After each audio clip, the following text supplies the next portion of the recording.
Hello my प्यारे प्यारे listeners, चलिए शुरू करते हैं स्टोरी को। तो अब तक हमने देखा कि सिया अपने घर जा चुकी थी और ध्रुव की चिंता करते हुए रात भी बीती गई थी। सुबह की हल्की सुनहरी धूप कमरे की खिड़की से होकर अंदर आ रही थी। सिया हमेशा की तरह जल्दी उठ चुकी थी। उसने जल्दी जल्दी अपना बैग उठाया और पार्ट टाइम जॉब के लिए निकलने लगी। तभी पीछे से रिया की आवाज़ आई, सिया 1 मिनट सुन। क्या हुआ? सिया बोली। रिया उसके पास आई और बोली, आज उस कंपनी से कॉल आया है। उन्होंने हमें दोपहर तक बुलाया है। शायद हमारी ज़िंदगी आज बदल जाए। वही तुम्हारा ऑडिशन वाला।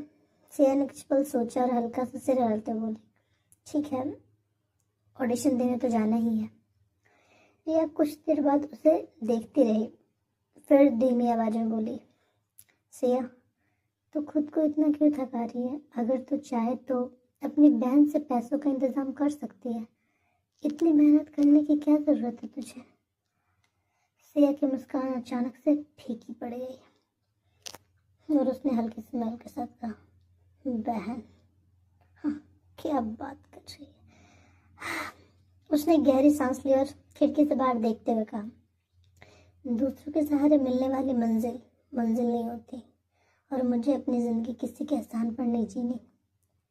रिया एकदम खामोश हो गई। सिया ने उसकी तरफ देखकर हल्की सी मुस्कान दी और कहा, आज भले मेरी लाइफ में बहुत मुश्किलें हैं, लेकिन एक दिन ऐसा ज़रूर आएगा जिस दिन लोग मेरा नाम मुझे सिर्फ मेरे नाम से पहचानेंगे, ना कि किसी और के नाम से। इतना कहकर सिया वहाँ से चली गई। रिया बस उसे जाते हुए देखती रही। उसे रियलाइज़ हुआ कि उसने सिया को चोट पहुँचा है, जाने अनजाने में, लेकिन उसने वो कह दिया जो उसे नहीं कहना चाहिए था। उधर मुंबई की सबसे बड़ी फिल्म प्रोडक्शन कंपनी, बोले तो वर्ल्ड की है, बट मुंबई की भी सबसे बड़ी फिल्म प्रोडक्शन कंपनी है ये, MR एम्पायर, एक ब्लैक मर्सिडीज कंपनी के मुख्य गेट पर आकर रुकी। गार्ड्स ने तुरंत गेट खोल दिया। जैसे ही कार का दरवाज़ा खुला, मिस्टर अभय राठौड़ बाहर उतरे। उनके कदम कंपनी के अंदर पड़े और जैसे ही ऑफिस में जितने स्टाफ थे और उन्होंने उनके शू की टक टक की आवाज़ सुनी, सबकी जान मानो हलक में अटक गई हो, क्योंकि सब जानते थे कि ये इंसान जितना हैंडसम है उतना ही डेंजरस भी है। ये कब किस बात पर भड़क जाए ये कोई नहीं जानता था। और सारे कर्मचारी उनके सम्मान में एक लाइन में खड़े थे। तभी उनका पर्सनल असिस्टेंट तेजी से उसके पास आया, जिसका नाम समर था। Good morning sir. अभय ने बिना रुके सिर्फ एक नज़र उसकी तरफ डाली और एक शब्द में बोला, रिपोर्ट। असिस्टेंट तुरंत बोला, सर, नई फिल्म के लिए चुने गए सारे एक्टर्स एंड न्यू कमर्स को ऑडिशन के लिए शाम को बुलाया है। उनमें एक लड़की है, मिस सिया। इस रोल के लिए भी सबसे परफेक्ट मानी जा रही है। उनका रिज्यूमे एंड प्रोफाइल मैंने आपकी टेबल पे रख दिया है, अगर आप चाहें तो देख सकते हैं। उसकी बात पूरी होने से पहले ही अभय ने उसे बीच में काटते हुए कहा, मुझे चेहरे से नहीं, रिजल्ट से मतलब है। मेरी फिल्म हिट होनी चाहिए, बस। कौन हीरो है कौन हीरोइन है इससे मुझे कोई फर्क नहीं पड़ता। That's clear. और सारे रिज्यूमे हटा वहाँ से। Sorry sir. असिस्टेंट ने सिर झुका लिया। अब वह अपनी कैबिन में चला गया, लेकिन जैसे ही उन्होंने अपनी कुर्सी पर बैठकर फाइल खोली, अचानक उनकी आंखों के सामने वही सड़क वाली लड़की का चेहरा घूम गया।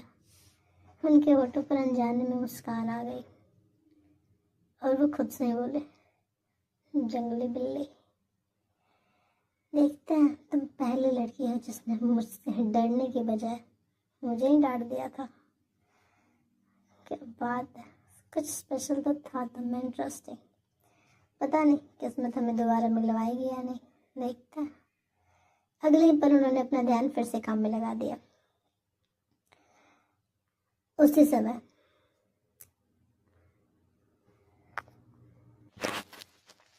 काम करते करते कब सुबह से शाम हो गई पता ही नहीं चला।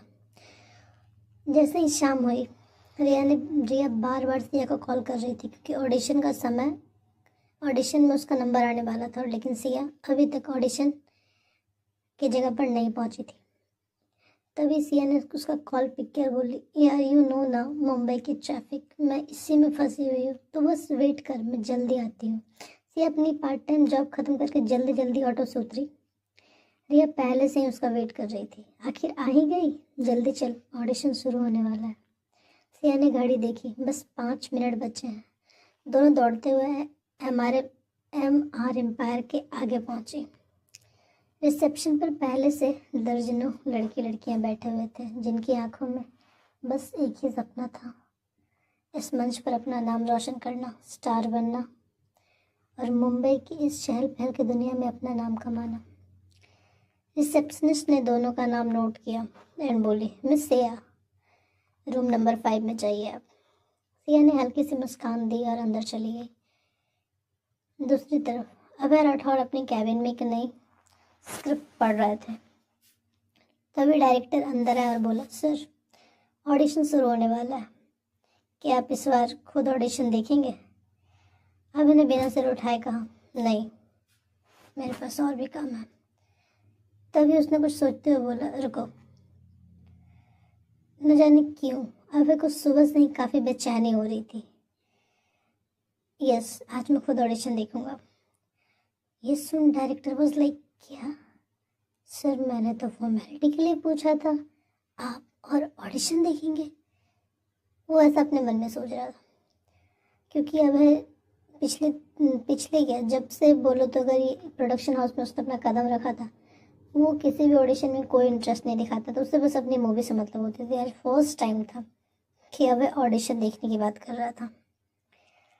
लेकिन कोई कुछ भी हो, अभय था तो वहाँ का बॉस, तो वो जो बोलेगा वही होगा, इसलिए डायरेक्टर ने बस हाँ में सर हिलाया और वहाँ से चला गया। जैसे ही अभय ऑडिशन रूम में पहुँचा, उसने सबकी एक्टिंग देखी, उससे किसी का भी एक्टिंग पसंद नहीं आ रहा था। उसके मुंह से बस एक ही शब्द निकल रहा था, reject, next, no, reject, next, बस। इसके अलावा वो कुछ बोल ही नहीं रहा था। तभी सिया की बारी आती है। वो करीब आधे घंटे से बाहर बैठी हुई थी। अब उसका नंबर भी आ चुका था। तो तभी वहाँ पे कोऑर्डिनेटर की आवाज़ लगाई, मिस सिया। दरवाज़ा धीरे से खुला, सिया अंदर आई। उसने साधारण कपड़े पहन रखे थे, न महंगा मेकअप, न कोई दिखावा, फिर भी पूरे कमरे की नज़र उसी पर टिकी हुई थी। अभय ने जैसे ही उसे देखा, उसे तुरंत रोड वाली लड़की का याद आया। उसने खुद से कहा, जंगली बिल्ली तुम, इंटरेस्टिंग। इतना बोलकर वो एक टक सिया को देखने लगा। लेकिन सिया आगे आई और सिया काफ़ी नर्वस थी क्योंकि ये उसका पहला टाइम था। ऑडिशन तो उसने बहुत बार दिया था, लेकिन अभय राठौर इतने बड़े प्रोडक्शन हाउस का मालिक उसके सामने बैठा था और ये मूवी भी काफ़ी बड़ी थी, इसलिए डायरेक्टर भी काफ़ी बड़े बड़े थे। ये सब देखकर वो काफ़ी नर्वस थे, बट अपने नर्वसनेस को हाइड करते हुए उसने शांत स्वर में कहा, सर मैं स्टार्ट। अब मैंने बिना उससे नजरें हटाए हुए कहा, यस कोर्स। आपको पता है ना आपका सीन क्या है मैम? अभय के मुंह से मैम सुन सब हैरान थे। डायरेक्टर वाज लाइक, क्या यार, मुझे हार्ट अटैक ना आ जाए, ये मुझे शॉक पे शॉक क्यों दे रहे हैं? थोड़ी देर पहले इन्होंने कहा मुझे ऑडिशन देखना है, अब ये इस न्यू कमर को मैम बोल रहे हैं। वाह, क्या क्या देखने को मिल रहा है। वैसे अपने मन में सोच रहा था क्योंकि अब बोल तो सकता नहीं था। सिया भी उसके मुंह से अपने लिए मैम सुन थोड़ी सकपका गई, बट उसने ध्यान नहीं दिया। उसने शायद रिस्पेक्ट शो करने के लिए बोल रहा होगा। सिया ने हाँ में सिर लगाकर कहा, यस सर, आई नो, मेरी स्क्रिप्ट फाइटिंग सीन की है, इसलिए तो अगर सेट रेडी है तो फिर मैं शूट शुरू करूँ। अब मैंने हाँ में सिर हिला दिया, बट अब उसे थोड़ा परेशान करना चाहता था। उसने कहा, वेट, फाइटिंग के साथ साथ आपको सिंगिंग भी करनी होगी।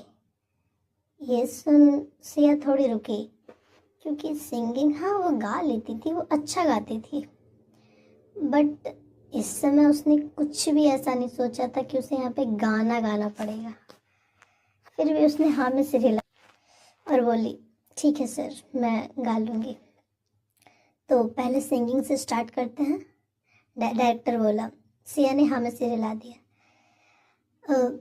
सिया को एक दर्द भरा गाना दिया गया, जिसे चूज कर वो गाने लगी। उसकी आवाज़ में इतनी गहराई, इतना दर्द था ना, सब कुछ इतना असली और पूरी, मतलब लग रहा था जैसे कि वो गा नहीं रही है, वो उसमें खो गई हो। सब चुपचाप उसके गाने को सुन रहे थे। जैसे ही उसका गाना ख़त्म होता है, पूरे सेट पर एकदम खामोशी छा जाती है। तभी तालियों की गड़गड़ाहट सबके कानों में जाती है। ये देख सिया थोड़ी रिलैक्स हो जाती है कि चलो गाना तो पसंद आया। फिर उसका शूट स्टार्ट होता है। उसका शूट जैसे स्टार्ट हुआ, उसकी आवाज़, उसके एक्सप्रेशन और उसकी आंखों का वो कॉन्फिडेंस देख सब कुछ इतना असली था कि पूरा ऑडिशन रूम खामोश हो गया। सीन खत्म होते ही कुछ सेकंड तक किसी ने ताली भी नहीं बजाई, क्योंकि अभी भी सब उसके उस ऑडिशन के असर से बाहर ही नहीं आए थे। अब पहली बार किसी ऑडिशन में बिना कुछ बोले उसे बस देखता रहा। उसने अपने मन में ही कहा, ये लड़की काफ़ी अलग है, इम्प्रेसिव, वाह, सिंगिंग में भी अच्छा है और एक्टिंग में तो कमाल की है।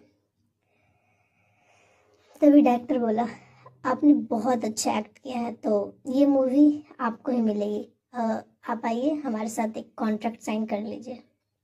ये सुन सिया काफ़ी खुश थी, क्योंकि उसे पता था कि अब उसे अपनी बहन से पैसे नहीं लेने पड़ेंगे, क्योंकि ये मूवी काफ़ी ज़्यादा हिट जाने वाली थी। उसके पास अभी 3 से 4 महीने थे सर्जरी के, उतने तक उसके पास 1 करोड़ नहीं, लेकिन कुछ पैसे तो आ ही जाएंगे। बाकी उसने लोन के लिए सोचा था। तभी उसके पास कॉल आता है। जैसे ही वो कॉल उठाती है, उधर से बहुत प्यारी आवाज़ आती है, दीदू आपका शूट हो गया क्या? आप बिना मुझसे मिले ही चली गई। सुबह भी आप सुबह सुबह चली गई, मुझसे मिली ही नहीं। फिर आप अपने जॉब से डायरेक्ट अपने शूट पे चली गई। आपको मेरी याद नहीं आती?